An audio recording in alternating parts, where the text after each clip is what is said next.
everybody, and thank you for tuning in to the Liberty Report. With us today is Chris Rossini, our co-host. Chris, welcome to the program. It's great to be with you, Dr. Paul. And I have a short announcement. This week, we are going to be recording our shows. We're not going to be live. Our studio engineer has taken a much-needed break. So we're going to be recording our shows, but they will be up on time each day. Just nothing live this week. Very good. Chris, I want to talk about Elon Musk. I think everybody knows who he is, and I'm still learning about him and figuring out exactly where he comes from. And he certainly has gotten my attention because it looks like he's on our side on a lot of issues and wants more privacy. Of course, he's in a business, and right now he's reporting. And he's sort of in the middle of all this, and it has to do with the First Amendment, and I think that's very important. So he announced this week, and there was a sort of controversy, and a lot of attention was given. Elon Musk just revealed that the U.S. government was using Twitter DMs to secretly spy on Americans. Should everyone involved in the obvious violation of freedom of speech be arrested? Hardly. They have to deserve some consequence from all this, and I think that's what we're going to work on. What do you have to say about Elon Musk? Is he helping us or hurting us, or do we have to give him a little encouragement? My view of Elon Musk is he's a mixed bag, but in this case, in the case of Twitter, he's, we could support much of what he does. But yeah, he's there's an interview that he's doing with Tucker Carlson, or at least he did, and it'll be up, I believe, today. But a little snippet came out and was basically saying, he was even surprised at the access that government had to Twitter. Basically, they had access to everything. And Twitter, as the censorship was happening, there were a lot of people, a lot of libertarians too, that were saying, oh, this is a private company. This is their property. They could do what they want. But it turns out, and we were saying, at the time, Twitter is not a private company when you're doing the bidding of government. And that's exactly what they were. And this is the usual loophole, constitutional loophole that we deal with, crony capitalism. That's why the Federal Reserve exists. Government can't counterfeit money on its own. So there's a private cartel that will do it on their behalf. Big Pharma was another one. They were tied to the state. They got immunity from everything, no matter who they hurt. And, the social media is just another arm of the state. So we are not dealing with private companies here. We should be. It should be, business should be separate from the government, but it is not. The government and business work together. And this is the result of it. The government will do everything unconstitutional just through a proxy. And that is a big problem, Dr. Paul. Keeping up to speed with what the government's doing, and they gave, a little bit of hint what they were doing when Ed Snowden discovered they were doing a lot more. They were spying on the American people, and they had the so-called authority, which they shouldn't have had as far as I'm concerned, that they were just going to spy on people overseas. So I think you give them an inch and they take a mile. And I think I sort of think along those terms here, because the big thing here is this direct messaging thing where they're actually recording it. And the way I read it, Chris, you might make a comment on this. Was it happening and Musk wasn't really aware of it? It just sort of blows my mind. I'm not aware of it, but I admit it, and I don't pretend. But he runs a $1 million business or $1 trillion business. Yeah. I would think that he would have known that. But I guess libertarians are born a little bit skeptical, and the longer you become a libertarian, the more skeptical you get. So, but I think it's a healthy distrust because government has been so bad, and there's been a trend here in these last several years away from the Constitution and away from privacy. And then with the technology, I always hope the technology would help us protect ourselves, and we can to a degree. But there's always something that's that's going to allow the government to go, or at least they will push it.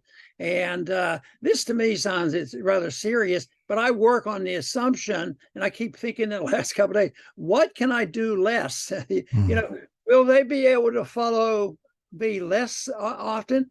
if we have just a verbal conversation like we are today, like if you call up on a phone call, they're going to know who called whom, and they might have audio, but they might not have video. Maybe if you didn't put it in print, it seems like when it's in print, once it's on the internet in print, it looks like it'll be there forever. But will all the videos be there? And it looks to me, if I'm a little bit confused, and the others, the real experts, that bothers me. Who's really in charge of our privacy? Because it's a lot more complex than when the Constitution was written.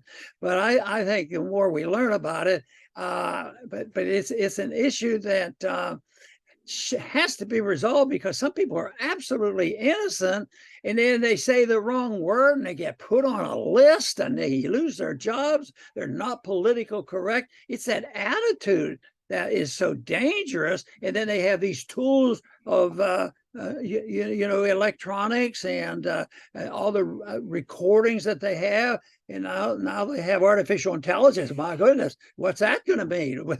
They don't even have to record what we're saying. They're going to create what we say, and they're going to watch us for it, and then we're going to be related. I say we have a big job trying to watch this stuff and trying to protect privacy. But in a way, I see a little bit of a movement of people getting disgusted with it. We have been disgusted and worried about government all along. But I keep thinking, I always tell Daniel when we do these programs, I said, Daniel, don't worry too much. This will wake up people, more and more. So that's what we hope to do with this program today. Right, Dr. Paul. And yes, even Elon Musk, he was asked direct messages too. Now, direct messages in Twitter are private messages, supposedly. They're obviously not private. The government has access to them. And Elon Musk says, yes, they have access to those too. And it's really pathetic, this whole thing, because it also shows you the nature of power. It shows you why the founders wanted a limited government. They understood what power does to people. And Dr. Paul mentioned trust. Government lives on trust, and they are blowing it from every conceivable angle, because their lust for power is that great that they're willing to throw out everything. So that's what we're dealing with. And that's why eventually, after enough suffering, people, want their freedom. They've had enough. They don't want to be spied on, injected, sent to wars that are inconsequential to the security of our nation. So yeah, and the thing is, the government is such a small minority of people, and they wield this power over the multitudes, and they get a charge out of it. But yeah, we're dealing with the masses and a tiny minority of people that are they want all the power in the world, and eventually they're going to push too far, and people will start, finding different ways to be free. The big thing is, when do they have legitimate access to information from the businessman? I think one place where it happens, which people could be more cautious, is when the corporations become partners with the government. Therefore, the social media, they were cooperating with the government was involved, and they know everything. But even the company that he has, he has a lot of involvement with government. I was trying to figure this out once. How do you restrict this? And I said, well, anybody who gets a check from government has donated their privacy to the government, because they always just want to watch nobody's going to cheat and all. But that doesn't solve the many problems, because how do people live? How would we live without the post? Oh, we could be private, couldn't it? There's all kinds of options, but we have drifted so far. But I still am delighted when people wake up, and I mention it so often about when the people started to wake up over lockdown and over COVID. And that's still going on, because there's still a lot of bad things that are residuals from that. But at least there's more people that know about it. And this whole idea of artificial intelligence. Yesterday we talked about this a little bit, but what about artificial intelligence that comes down on the side of the doctors and say, don't you ever practice medicine believing there's natural immunity. Mm. That is a big problem for me, and that is also in here. If you talk about the Second Amendment, oh, that's anachronistic. That's what I was told when I told the Congress when they were trying to go to war in the Middle East, that you have to declare war if you're going. You're not allowed to do that. And the chairman said, "Ron, Congressman Paul, Dr. Paul, you don't know what you're talking about. That part of the Constitution is anachronistic." Mm.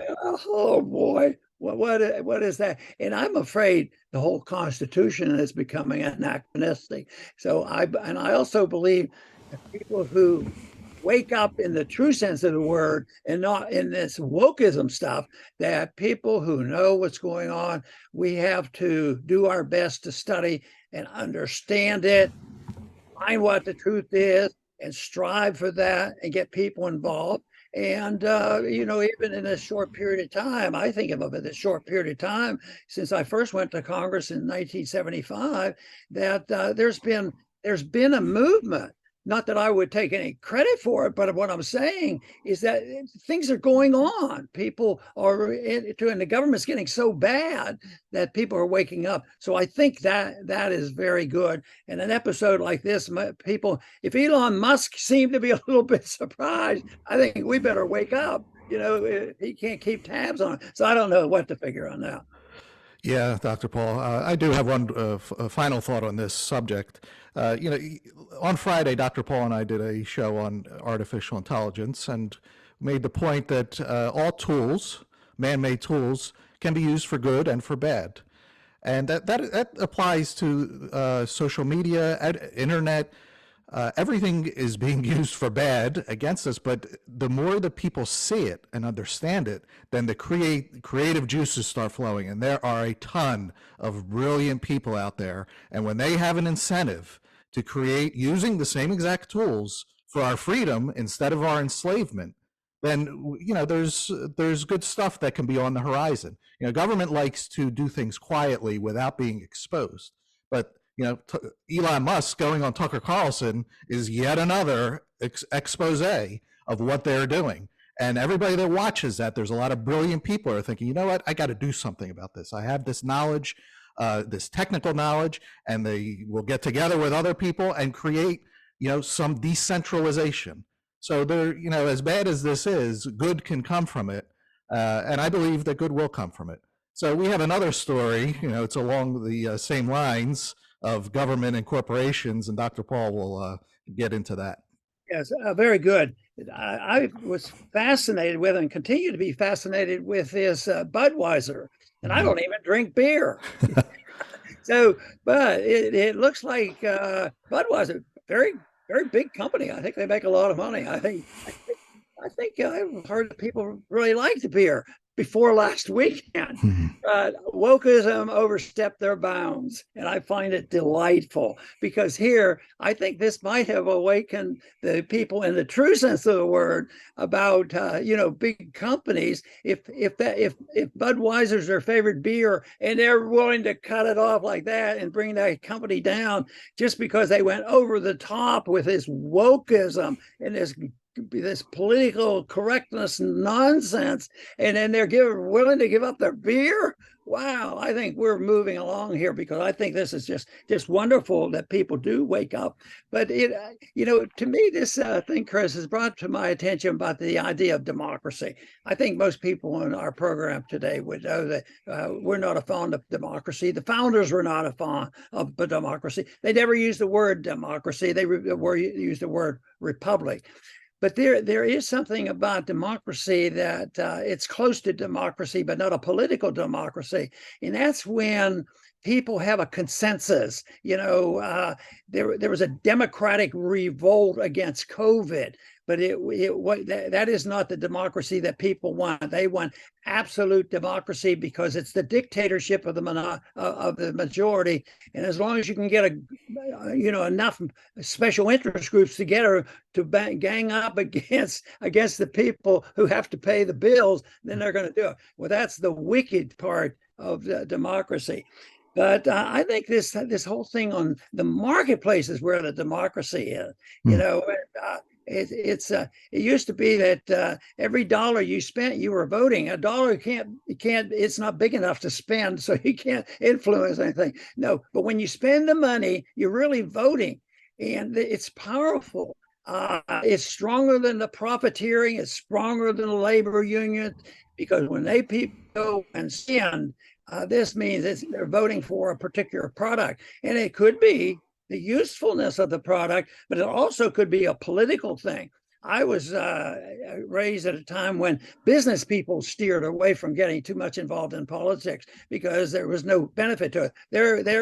Their job was to produce a product and make a profit, take care of their shareholders if they had shareholders. But now it's quite different than that. Usually they're too close, and we saw it with social media getting together, with the corporation.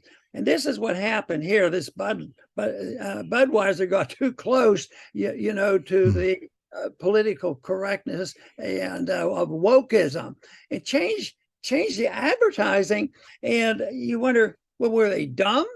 Well, I think there's evidence that they probably were pretty dumb doing this ad, putting that ad out. And it invites these kind of problems, but it also invites a rebuke. And I think I saw that at the end when lockdown was losing its enthusiasm and people were resisting it, and that was a benefit. But this is something that shows the power of true democracy, how you spend your money, and it might be price, it might be service, but it also might be, don't push it down my throat of some political idea that's idiotic, and maybe that is what was helpful. So I was really glad, to see this, and it'll be interesting to see if other companies, because a lot of people went through there, went along with it just because of the pressure. We saw that with ESG. Oh, well, we have to buy an ESG company because that'll make us woke, and that'll make us like we care about racism and all these things. We want to stop that. And so if the pressure was tremendous put on there, and companies would just invest no matter what they were doing in companies. And now it's proving, which I predicted a long time ago, if you start investing for those reasons and not for other reasons, it's going to finally cave in. And right now, I don't think they're doing as well, even though a lot of people made a lot of money doing this. So I think that's what's going to happen here. Let's hope that this is contagious. Jeff Tucker wrote a real good article on this on Brownstone Institute, and I think it was delightful to know that he really understood this issue, and maybe it's going to usher in a new age and a new day where we can look at this thing and see a reversal, because people were complacent and allowed this nonsense to happen, and this polygenderism and all the nonsense. Probably about one or two people believe in that. Libertarians say, so what? Do what you want, but you don't have any right to force it on me. And I guess this got a little bit too close to, intimidation. But fortunately, the people who drank Budweiser had something to say about it, and very quickly gave them a bad weekend. And I think that's a great form of democracy. That's right, Dr. Paul. And, as I was thinking about this, those who hate the market, hate private property, hate capitalism, they usually hate advertising too. Those on the socialist commie left, they blame advertising. Oh, you just like that product because it was advertised to you. Oh, you only think she's beautiful because you see the magazine covers, and that's why. It's false. Because if advertising was the key to riches, then no business would fail. All you would have to do is advertise. So it's much, what advertising is to alert you of a product and to find out, these companies, they spend on R&D, they spend money trying to figure out, they have focus groups. What do people want? What do people want? Do you like this versus this? Do you like, and then they advertise based on what people want. It's much easier and less costly than to try to force people, this is what you want. This is what is beautiful. And that's what wokeness is. Wokeness is trying to force people into a certain ideology, and it does not work. You know, you can't force people to like a certain thing or to think a certain thing. They have their own opinions, whether you like them or not.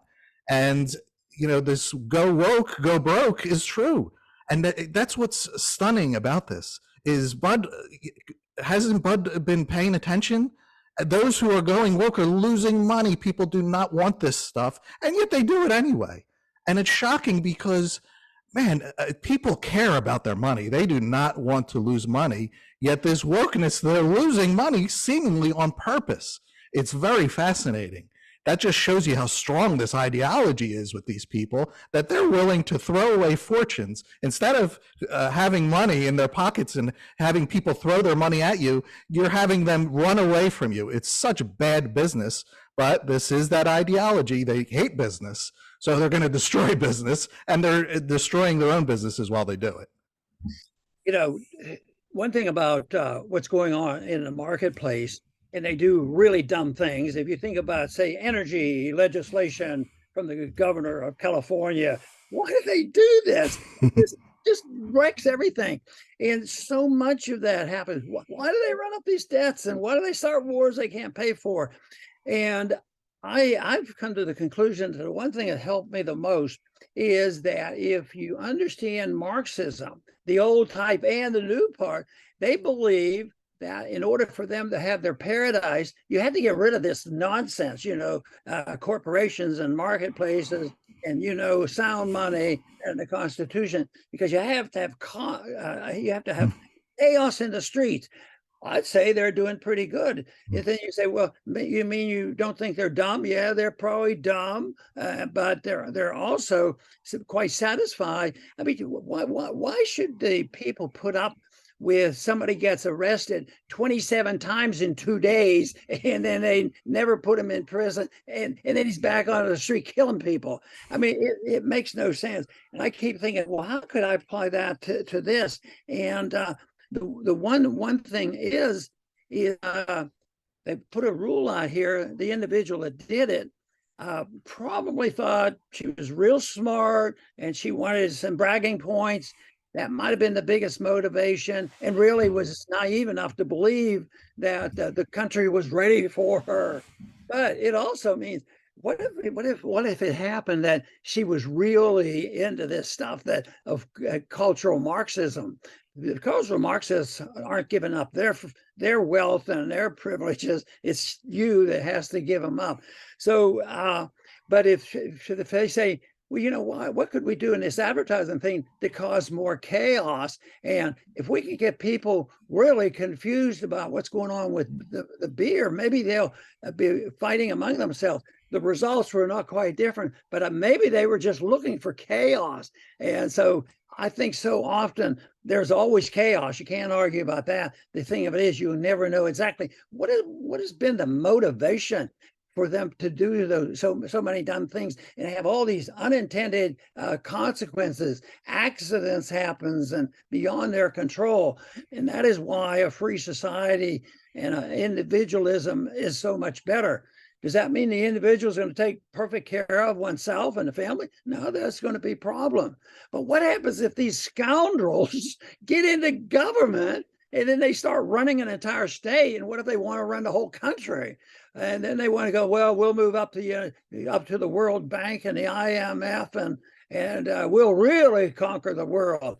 And that'll be a good deal for the people, like fun. It'll be a good deal for them, and the people will suffer. So anyway, Chris, do you have another statement on, or are we about ready? Yes, I have one more just to close out for my end. We live in a world of power versus freedom. That's how it always has been, probably always will be, certainly in our lifetime. And we as individuals have a choice of which side of the ledger we're going to place ourselves on. People make rules for a government, and government breaks them. That's what the U.S. Constitution is. Government makes rules for the people, endless laws and regulations. My gosh, there are so many that they can't even enforce them or even know that they exist. And because people find ways to counter them, go around them, find new ways. And in both situations, we are dealing with human creativity. People are creative. They will take their situation and try to maneuver themselves, whether they're for power or for liberty, in order to survive and have their ideas prevail. So we're not going to fix anything while we're here, but what we can do is nudge things in the right direction. And that's what ideas do, and you can, in your own personal life, choose the side of freedom, which is what we advocate, and then live your life in that way, because the side of power is ugly. It's the ugly side of humanity. So while we're not going to fix anything here, we can at least help ourselves and help those who wish to be helped and want to live good lives. Very, very good, Chris. I'm going to finish up by talking about something I talk about frequently, and that is the issue of corporatism, the transition from a free market over to one where you have authoritarianism, either fascism or communism or some force of controlled society. And I think that the corporatist system, where we talk about a lot in social media, getting mixed up with private businesses, and now we see these investments anticipating that, well, if we know what's best for Budweiser and the world, we have to do it this way. So, but it's this invitation, but sometimes it's deliberate. The corporations want to be business with government, because if they're in the military industrial complex, that's what they want, or pharmaceuticals or medicine, all this. They have a monetary benefit from this. And then that's not a major step from that system into one of a total authoritarianism. So I think, our position certainly is that government should be very small. They shouldn't be in the business of dealing and becoming partners with government. And governments do have some responsibility. One is to stay out of wars, and the other one would be maybe sound money, instead of becoming the counterfeiters of the world. So, and that would simplify things. That wouldn't be, get rid of some of those regulations that Chris was just talking about, and we could go back and work in an imperfect society, but the responsibility would be on the individual. So if we mess up, I always told my crowds would be that if you mess up, if you do something good, you benefit from it, and you're not going to be taxed and regulated to death. But if you mess up, you're responsible for yourself. You can't go to the government and say, I want a bailout. And even on the college campuses, even the liberal campuses seem to receive that message. If they could connect it, if I have my freedom and I can do what I want, what is the price I have to pay? Well, if I really mess up, I have to pay the price. That did not turn them on, because they said, oh, if I could take care of myself and I didn't have to pay all those taxes, it wouldn't be that difficult to deal with it. I do want to thank our viewers for tuning in today to the Liberty Report. Please come back soon.